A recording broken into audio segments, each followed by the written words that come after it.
আমার পাড়াতে একটি মাত্র বাড়িতে একটা ফোন গেছে, একটি মাত্র বাড়িতে একটা ফোন গেছে, আর কোনো বাড়িতে ফোন যায়নি। তাহলে এই সময়ের মধ্যে কি করে এই কাজটা শেষ হবে? এবং তাদেরও নিজেদেরও তো ডকুমেন্ট জোগাড় করতে হচ্ছে। ফর্মটা পাওয়ার পর তারা সময় পাবে, তাদের সে কোন কোন ডকুমেন্ট লাগবে, সেই ডকুমেন্টটা ভ্যালিড ডকুমেন্ট কিনা এটা তাকে দেখতে হবে, তারপর তো দেখাতে পারবে।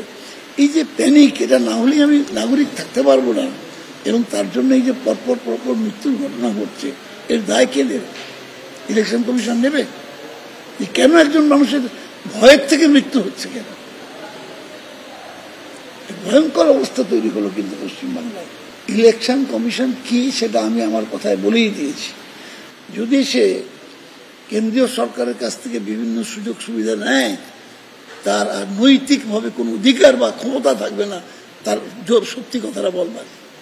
যে নেবে এই জগতে, যে নেবে চাঁদের জুতো যে খাবে সে চাকর বেনে যাবে।